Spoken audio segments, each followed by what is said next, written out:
Hello everyone, my name is Noor Jahan and welcome to my channel Noor real estate consultant.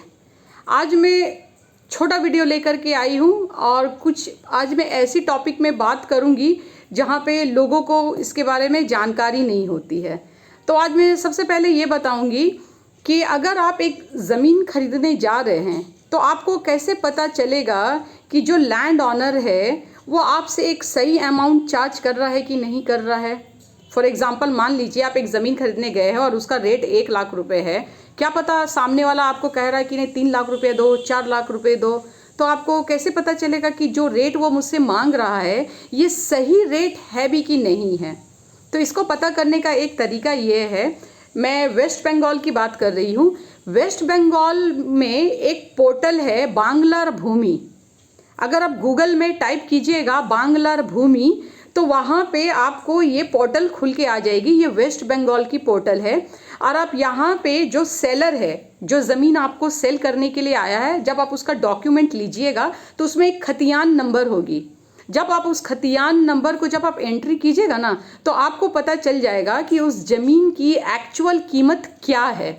तो आप बच सकते हैं, आपको ज़्यादा पैसा देने की ज़रूरत नहीं पड़ेगी, आपको वो चीटिंग नहीं कर सकता है। तो ये क्लियर हो गया कि ज़मीन की कीमत आप कैसे पता कर सकते हो। आप उस लैंड ओनर का खतियान नंबर बांग्लार भूमि पोर्टल में जब आप एंट्री कीजिएगा तो आपको एक्चुअल ज़मीन की रेट आपको पता चल जाएगी। चलिए ये बात क्लियर हो गई।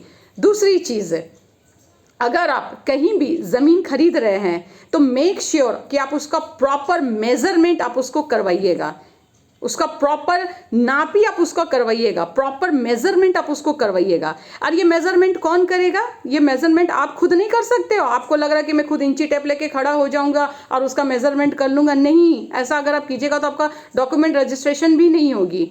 आपको एक प्रॉपर सर्वेयर को बुलाना पड़ेगा।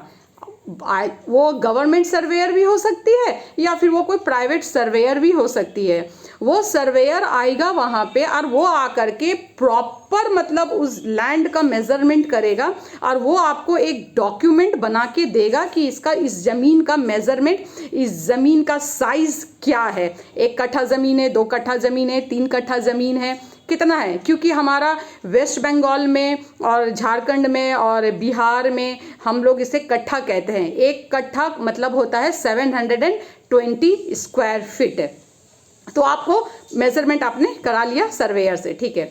अब मैं आपसे ये कहूँगी कि अगर आप वेस्ट बंगाल के रहने वाले हो और आपको एक ज़मीन खरीदना है अपना खुद का घर बनाने के लिए, तो मेरा तो एडवाइस यही है कि आप खुद अपने स्टेट में ज़मीन खरीदें। ऐसा नहीं है कि आप वेस्ट बंगाल में रहते हो और आप रांची चले गए हो, झारखंड चले गए हो वहाँ पे ज़मीन खरीदने के लिए। आप खरीद सकते हो, कोई मना नहीं है, आप खरीद सकते हो, बट एज एडवाइस है कि ना खरीदें। क्योंकि झारखंड में आदिवासी के लैंड ज़्यादा है, शेड्यूल्ड ट्राइब्स की लैंड ज़्यादा है, तो वहाँ पे काफ़ी सारा रेस्ट्रिक्शंस है। कहीं आप गलती से भी उनकी ज़मीन को ना खरीद लिए। अगर आपने गलती से भी खरीद लिया, अगर किसी ने आपके साथ में कोई फ्रॉड कर दिया है, आप तो निश्चिंत हो, ज़मीन खरीद कर अपने घर में बैठे हो। आगे चल के 20 साल बाद भी वो ज़मीन आपसे छीन सकती है। तो इट्स वेरी इंपॉर्टेंट कि आपको चेक करना पड़ेगा कहीं वो ज़मीन शेड्यूल कास्ट या शेड्यूल ट्राइब का बिलोंग तो नहीं कर रहा है। तो इट्स ऑलवेज एडवाइजेबल। मेरा अगर आप एडवाइस मानिएगा तो यही है, अगर आप वेस्ट बंगाल में रहते हैं और आपको अपना घर बनाने के लिए ज़मीन लेना है तो आप वेस्ट बंगाल में ही खरीदिए। अगर आप झारखंड में रहते हैं तो आप झारखंड में खरीदिए। एक स्टेट से दूसरे स्टेट में आप खरीद सकते हैं। अगर खरीद सकते हैं तो प्रॉपर ड्यू डिलिजेंस कीजिए। खरीद सकते हैं, खरीदने में कोई मना नहीं है, खरीदिए, लेकिन एक प्रोफेशनल लीगल को हायर कीजिए, एक प्रोफेशनल लॉयर को हायर कीजिए। वो प्रॉपर ड्यू डिलिजेंस करेगा, आपका प्रॉपर डॉक्यूमेंटेशन चेक करेगा, उसके बाद आप दूसरे स्टेट में खरीदिए। और अगर आप खुद से खरीदना चाह रहे हो, आपको किसी लॉयर को हायर नहीं करना है, तो आप अपने ही स्टेट में खरीदिए तो ज़्यादा बेटर है। बट अगेन मैं यहाँ भी यही कहना चाहूँगी कि हमेशा एक प्रोफेशनल लॉयर अगर आप हायर कर रहे हो तो ये आपके लिए बहुत ही अच्छी होगी कि आपका ज़मीन जो आप खरीद रहे हो वो काफ़ी सेफ एंड सिक्योर होगा। अब मैं आगे एक चीज़ बात करूँगी जमीन खरीदते समय chain of title of last 30 years ज़रूर चेक कीजिएगा। हो सकता है कि सामने वाला बंदा बहुत शरीफ है, बहुत अच्छा है, आपने उससे ज़मीन आप खरीद रहे हो, वो बिल्कुल फ्रॉड नहीं है, वो बिल्कुल चीटर नहीं है, लेकिन क्या पता इससे पहले अगर किसी ने उसको ज़मीन फ्रॉड करके या चीटिंग करके बेच दिया है और आप उसी के ज़मीन खरीदने आ गए हो, तब आप क्या कीजिएगा। इसलिए chain of title of last 30 years check करना बहुत ज़रूरी है, ठीक है। और एक चीज़ बहुत इंपॉर्टेंट मुद्दे पे मैं अभी बात करने जा रही हूँ। आप जब ज़मीन को खरीद लिए हैं तो आप उसका रजिस्ट्रेशन कराएंगे। तो रजिस्ट्रेशन कराते समय जनरली कपल ये मिस्टेक कर देते हैं। पता वो क्या मिस्टेक करते हैं? वो क्या कहते हैं कि लेडीज़ के नाम पे मुझे कम रजिस्ट्रेशन स्टैम्प ड्यूटी मुझे पे करना पड़ेगा। तो वो क्या सोचते हैं कि चलो हम अपनी वाइफ के नाम से ये ज़मीन को हम रजिस्ट्रेशन कर देते हैं, अपनी वाइफ के नाम पे इस ज़मीन को हम खरीद लेते हैं, और वो खुद अपने नाम पे नहीं खरीदता है और वाइफ के नाम पे उस ज़मीन को वो खरीद लेता है।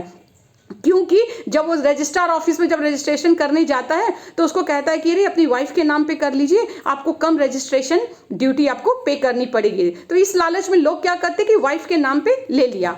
मान लीजिए इन फ्यूचर मान लीजिए आपका वाइफ को कुछ हो जाता है, तो आप क्या कीजिएगा? वो ज़मीन तो आपके वाइफ के नाम पे थी, इन फ्यूचर वाइफ को कुछ हो गया है तो उस ज़मीन का आपके नाम पे दोबारा लाने में आपको दाखिल एंड खारिज करवाना पड़ेगा, आपको म्यूटेशन कराना पड़ेगा, और it's a very long process. अगर मैं सिंपल लैंग्वेज में कहूँ ना तो कहते हैं कि लोगों को ना चप्पलें घिस जाती है कोर्ट के चक्कर काटते काटते म्यूटेशन कराने में, दाखिल और खारिज करवाने में। इसीलिए मैं ये कहना चाहूँगी कि जब भी आप ज़मीन खरीदने जाओ तो हस्बैंड एंड वाइफ का दोनों का नाम होना चाहिए, उसमें हस्बैंड एंड वाइफ का दोनों का नाम होना चाहिए, सो दैट कि इन फ्यूचर अगर किसी एक को कुछ हो भी जाता है तो आपको म्यूटेशन कराने में और दाखिल खारिज कराने में आपको ज़्यादा प्रॉब्लम नहीं होगा, क्योंकि यहाँ पे एक बंदा है जो अभी जीवित है, तो ये सबूत है आपके पास में। लेकिन मान लीजिए अगर आपने किसी एक बंदे के नाम में रजिस्ट्रेशन किया है और उस बंदे को आगे चल के कुछ हो जाता है, तो आपके पास क्या कोई प्रमाण है? कैसे आप प्रूफ करोगे? क्योंकि वो बंदा तो चला गया ना। अब उस जमीन को आप कैसे प्रूफ करोगे कि वो जमीन आपकी है? कैसे प्रूफ कीजिएगा आप? इसीलिए इट्स ऑलवेज एडवाइजेबल कि आप जब भी रजिस्ट्रेशन कराने जा रहे हो तो हस्बैंड एंड वाइफ का दोनों का नाम पे आप ज़मीन खरीदिएगा। हमेशा दो पार्टी इन्वॉल्व होना चाहिए। अगर आपकी हस्बैंड वाइफ का नाम होने से ये दिक्कत कभी आपको फ्यूचर में नहीं होगा। तो ये एक छोटा सा वीडियो मैंने आज रिकॉर्ड किया। एक चीज़ और, रजिस्ट्रेशन करने के बाद लोग भूल जाते हैं म्यूटेशन कराना। म्यूटेशन कराना बहुत ज़रूरी है। क्या होता है ना कि जो लैंड ऑनर है, आपको उसने अपना ज़मीन सेल करके पैसा वैसा ले करके वो चला गया। अब आप उसका खुशामद करते रहिए कि ओ भैया आइए ना भैया, मुझे म्यूटेशन कराना है, मुझे म्यूटेशन कराना है, और वो भैया तो चले गए कहीं और। वो म्यूटेशन कराने के लिए आपके सामने आएगा ही नहीं आएगा, क्योंकि उसको पता है ना कि अगर हम म्यूटेशन नहीं कराएंगे तो ज़मीन आज भी मेरे नाम पे रहेगा। भले ही आपने रजिस्ट्रेशन करवा लिया है लेकिन फिर भी ज़मीन आपके नाम पे नहीं है। तो ये आपकी रिस्पॉन्सिबिलिटी है। आपने ज़मीन खरीद लिया है, आपने रजिस्ट्रेशन करा लिया है, तो ये आपकी रिस्पॉन्सिबिलिटी है कि उस भैया को जा करके अपने कार में बैठा के लेके आइए और म्यूटेशन आप इसको कराइए, क्योंकि जब तक म्यूटेशन नहीं होगा तब तक वो ज़मीन का मालिकाना हक आपको नहीं मिलेगा। तो आज मैंने छोटी छोटी बात मैंने इस वीडियो पे मैंने किया है। सबसे पहले मैंने ये बात किया है कि जब आप ज़मीन खरीदने जा रहे हो तो आप उसको ये देखिए कि उस ज़मीन का कीमत जो आप पे कर रहे हो वो सही कीमत आप उसको दे रहे हो। तो बांग्लार भूमि में जा करके आप इसको चेक कर सकते हैं। प्लस आप 99acre.com में भी आप देख सकते हो, housing.com में भी आप जाके देख सकते हो। प्लस आपके वहाँ जो लोकल रजिस्ट्रार ऑफिस है, आप वहाँ पे सब रजिस्ट्रार ऑफिस में भी जा करके आप चेक कर सकते हैं कि रिसेंट जो ट्रांजैक्शन हुआ है इस पर्टिकुलर एरिया में तो उसका लैंड रेट क्या है, ज़मीन की कीमत आपको पता चल गया। दूसरी चीज़, प्रॉपर लैंड सर्वेयर से आप अपना ज़मीन का प्रॉपर मेजरमेंट कराइए, ज़मीन का प्रॉपर नापी करवाइए कि कितना साइज है उस ज़मीन का, ठीक है।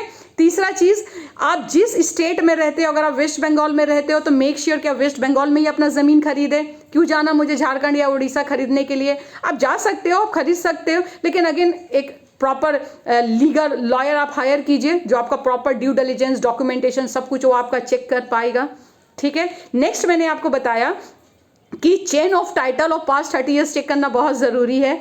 और रजिस्ट्रेशन कराते समय, जब आप ज़मीन खरीद रहे हो तो रजिस्ट्रेशन कराते समय हस्बैंड और वाइफ का दोनों का नाम उसमें होना चाहिए। और अगर कोई अनमैरिड है, अभी उसकी शादी नहीं हुई है, कोई अनमैरिड है, अगर वो ज़मीन खरीद रहा है तो आप उसमें चाहे अपने पिताजी का या फिर आप अपने माताजी का किसी एक का नाम आप उसमें दे सकते हो। ठीक है, तो आई होप आपको मेरी वीडियो पसंद आई होगी। मैं छोटे छोटे इन मुद्दों पे बातें करती हूँ सो दैट कि आप लोग को कहीं भी कोई चीटिंग ना हो, कहीं भी कोई भी फ्रॉड ना हो। हाँ, एक चीज़ मैं बताना आपको भूल गई कि मान लीजिए कि सामने वाला बंदा आपको सारा डॉक्यूमेंट दिखा रहा है, आपको कैसे पता चलेगा कि वो डॉक्यूमेंट असली है कि नकली है? क्योंकि आजकल तो कंप्यूटर आ गया है, आजकल आर्टिफिशियल इंटेलिजेंस आ गई है। आपको कैसे पता चलेगा कि वो डॉक्यूमेंट असली है कि नकली है? बिल्कुल कुछ आपको पता नहीं चलेगा ना। तो इसलिए मैं बार बार कहती हूँ कि एक लीगल लॉयर हायर कीजिएगा। तो वो क्या करेंगे, इन सारे डॉक्यूमेंट को सब रजिस्टर ऑफिस में जा करके प्रॉपरली क्रॉस वेरीफाई करेंगे, उसका प्रॉपर टाइटल सर्च रिपोर्ट बनाएंगे, जिससे चीटिंग होने के चांसेस बिल्कुल खत्म हो जाती है। ठीक है, आई होप आपको मेरी वीडियो पसंद आई होगी। अगर आपको मेरी वीडियो पसंद आई है तो प्लीज़ इसे लाइक कीजिएगा, सब्सक्राइब कीजिएगा और आगे लोगों तक शेयर कीजिएगा। और प्लीज़ आप मुझे कमेंट करके बताइए कि आपको किस मुद्दे पे बात करना है, किस चीज़ पे आपको जानकारी चाहिए in related to land acquisition पे ही, क्योंकि I am as a real estate consultant, तो मैं इसी बाउंड्रीज के अंदर ही मैं बात करूंगी। तो आपको लैंड एक्विजिशन रिलेटेड से या ज़मीन खरीदने से अगर आपके मन में कोई भी दुविधा है, कोई भी ऐसी सवाल है, तो प्लीज़ आप मुझे कमेंट बॉक्स में मुझे बताएं और मेरे वीडियो को लाइक कीजिएगा, सब्सक्राइब कीजिएगा। मैं आपसे बहुत जल्दी मिलूंगी, तब तक के लिए थैंक यू और जय हिंद।